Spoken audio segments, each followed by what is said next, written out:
Hey, what is up guys? And welcome to Graystone Keep, a fort that was once controlled by the city guard, but has since been taken over by a local group of bandits.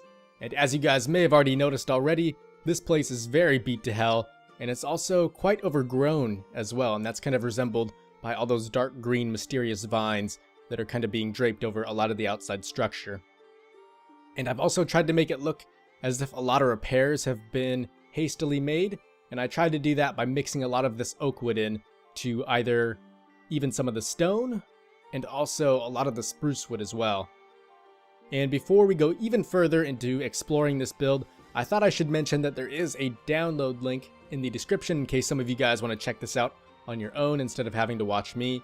But I guess for those of you who don't have a PC and don't really have the option to download this, we'll be taking a deeper look into it in just a second. But for those of you who do end up downloading this map is the Graywatch one, and I know it's been a while since our last download came out. I think that was all the way back when we took our first look at the castle. So if you want to explore some of the newer builds we have been working on, it should just be over in this direction. In fact, the main city that I don't think was included in the last episode, or not episode, but the last download I gave out, that's going to be right over in this area. Still, not a lot has been done to it, but it's definitely quite a bit more than what was, I guess, available in the last download. So feel free to come check out everything, and hopefully you like what you see. So before we go on in and check out the rest of the fort, I figured I would give you guys a little bit of backstory, not only to how it got its name, but also kind of what its purpose was during the war and whatnot.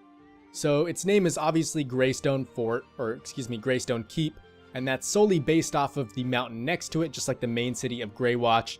It's just this huge, massive, gray structure, and I know it's kind of a natural one, but it really is almost a very defensive piece when it comes to everything. And you'll even notice that on this fort, everything is super fortified. It's got these pretty decent sized walls all around except for this area here, and that's because really no one would dare trying to attack from this side of the mountain. So you'll notice that not only this fort here, but also a lot of the other structures around this area are going to be pretty fortified on the walls sort of facing the river, but are going to be very exposed when it comes to the mountainside.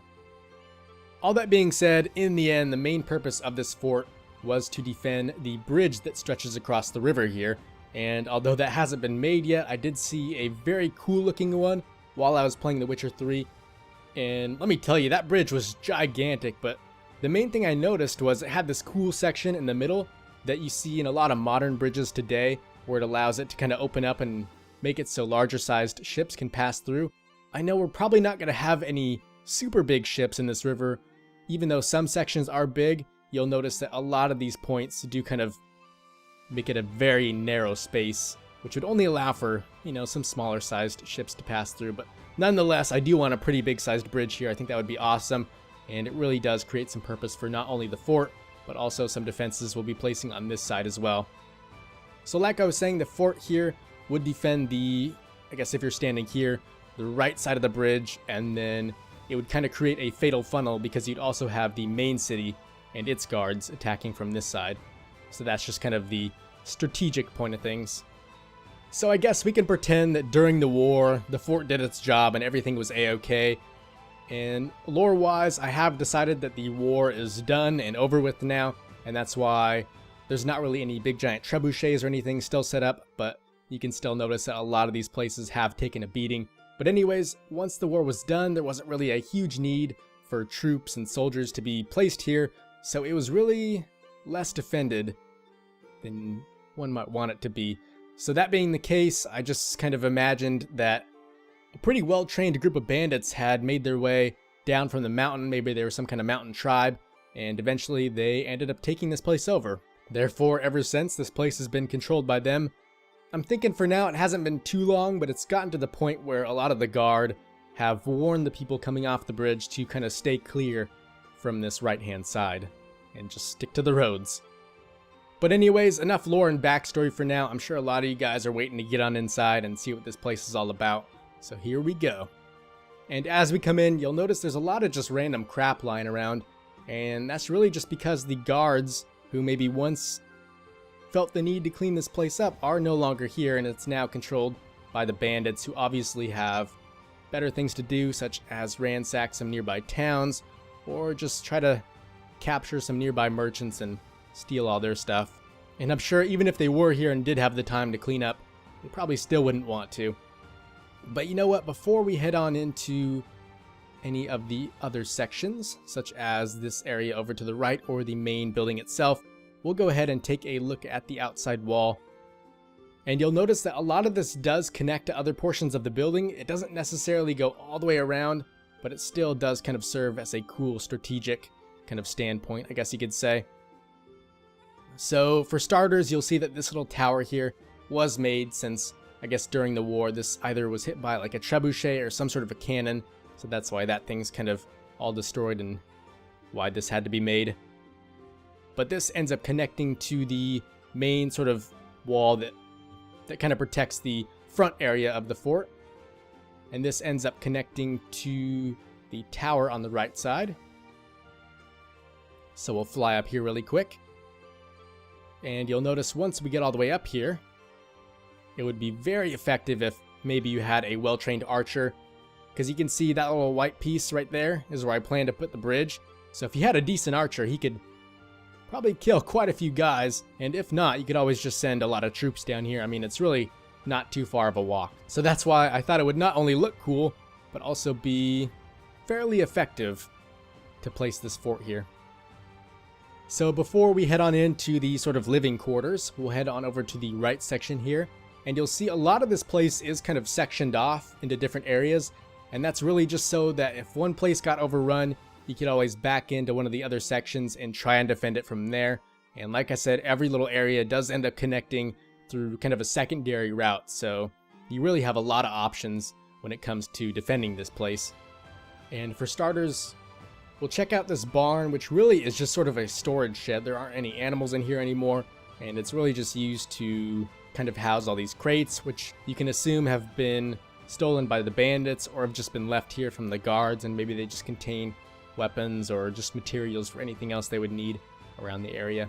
Now that we've seen that though, we'll go ahead and take a look at this section back here, which is really kind of the last resort if you end up running out of food. So you'll see that if you did want to take this place over, you could kind of plan out how you wanted to, I guess, finish these guys off, because if you ended up capturing this area, you could kind of starve them to death, because this, like I said, is their last line of food. So unless they had a bunch of ingredients and different recipes and meals stored away in the main building, they would kind of be screwed after you took this place, because it provides all the, natural, I guess, homegrown stuff with the wheat field, and then there's also some pumpkins lying around. And although it doesn't have them anymore, you could maybe imagine that there used to be animals in here, maybe horses for the, I guess, soldiers, or even some cows and whatnot, if these guys did need to chop those up for a last-minute meal or something before a battle. And last but not least, we'll head on into the main building, which you'll see is not only used for storage like a lot of the other areas were, but this is in fact a place to not only feed the soldiers, but also house them. And that's just kind of resembled by the beds upstairs, which we will check out in just a minute. But also around the area are these buckets full of weapons, which maybe at one point were kind of more carefully placed and hidden or guarded by the soldiers who once were here a long time ago, but now that the bandits are here, they're just kind of thrown around everywhere, and you'll even notice there's some outside as well, which is probably not a good idea if you're a group of guards or soldiers, but once again, they're bandits, they don't really care. But that's just about it for the main hallway. So now we'll travel on in to one of my favorite rooms, and I gotta say, this is probably my favorite kitchen I've ever done. It's just got a really cool atmosphere. You can see there's a big giant table over here, which is just filled up with food and bottles and whatnot, and it's got a lot of chairs around it, which I was surprised I was able to squeeze in. And it's also got a cool little wine rack over to the right hand side, and this little table here, which has the flies above it. Obviously, the food might be rotten around here since they're not getting a whole lot of fresh stuff imported in. So that's why those are there. I just love the flies, man. They're one of my favorite little extra blocks you can place in with the Conquest texture pack. Oh, and that's another thing that I never really mention.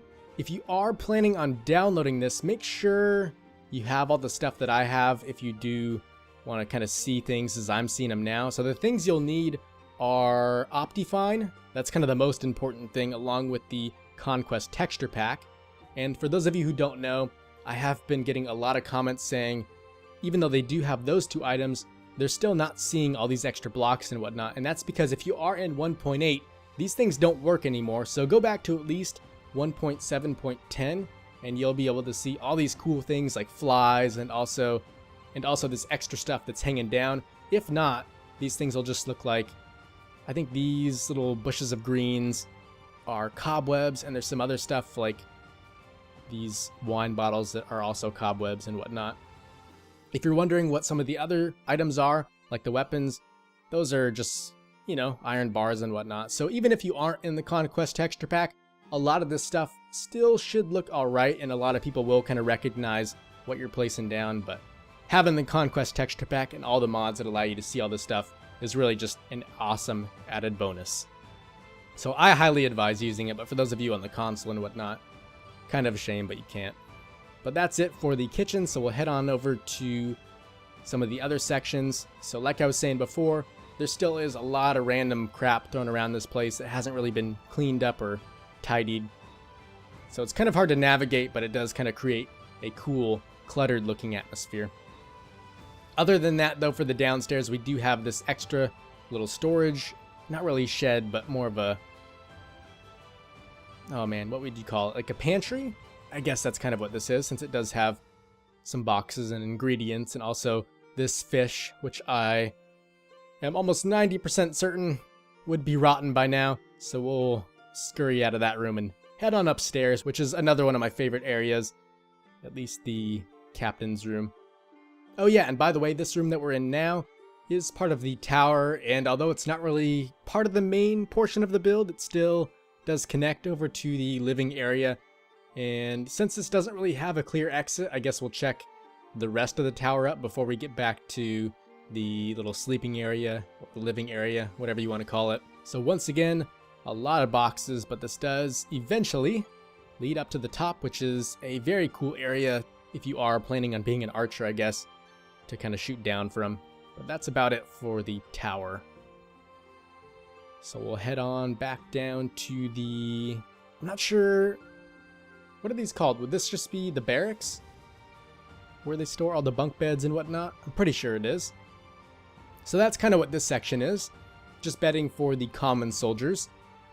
And this also leads out to the back wall. So as I was saying before, everything does end up connecting to each other in one way or another.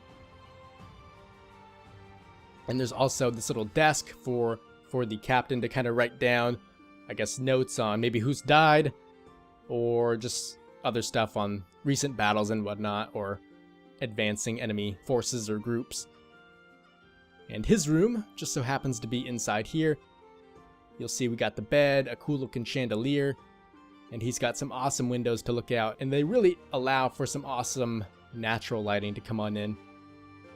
And we also have this desk on the back, and this thing here, if you're wondering, this is a block of diamond, but I thought it looked very similar to a mirror, so I placed that in, and I think that's kind of a cool touch. And I can't remember what the diamond block looks like in the default texture pack. I'm sure it's not amazing looking, but if you want to make a mirror, I think that might still look cool in default as well.